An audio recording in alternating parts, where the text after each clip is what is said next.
Global commercial real estate and investment management company JLL says there are reasons for cautious optimism as they're beginning to see green shoots emerge. Joining us now to break it down, JLL CEO Christian Ulbrich.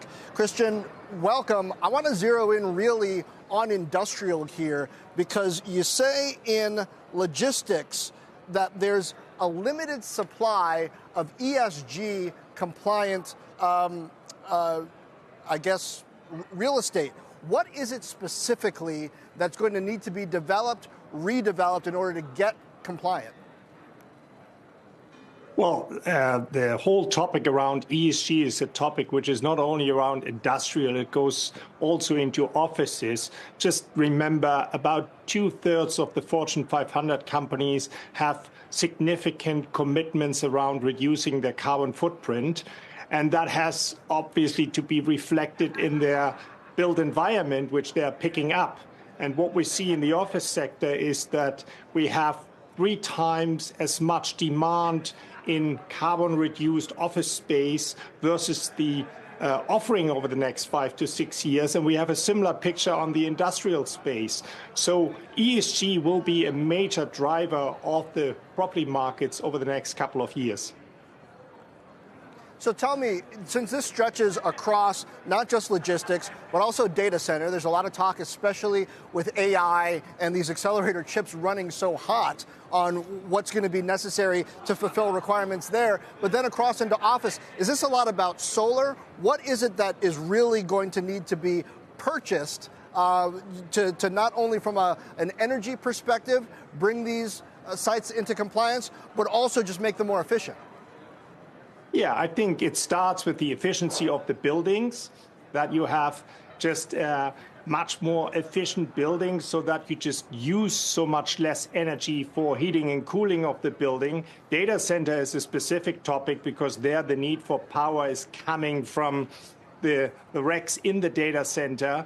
And there you want to combine that with the purchase of green energy, but also that the technology in the data center is obviously as efficient as possible. It doesn't need that much energy, but whatever they need, it needs to be green going forward.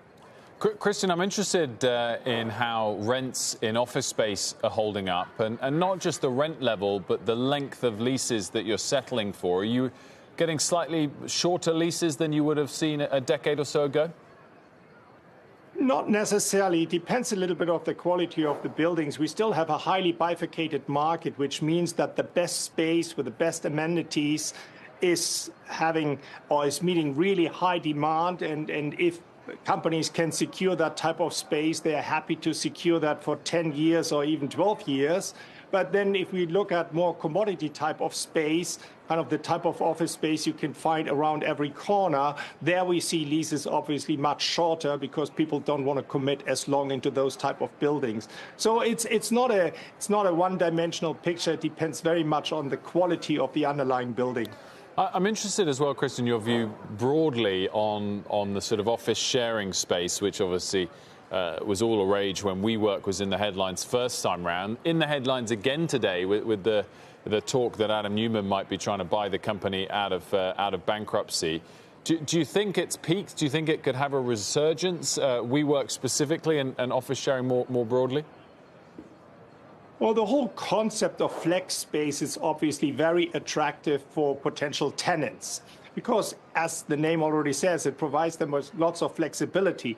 Now, that was, for the last 2 years, obviously significantly under pressure because there was so much sublease space in the market at very low rental levels. And so what was flex space before moved a little bit into the sublease market.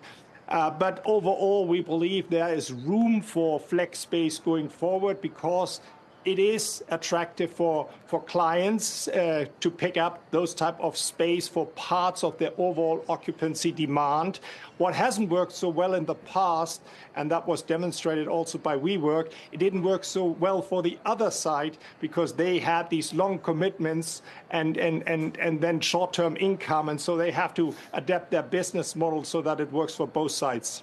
Christian Ulbrich, thanks so much for joining us.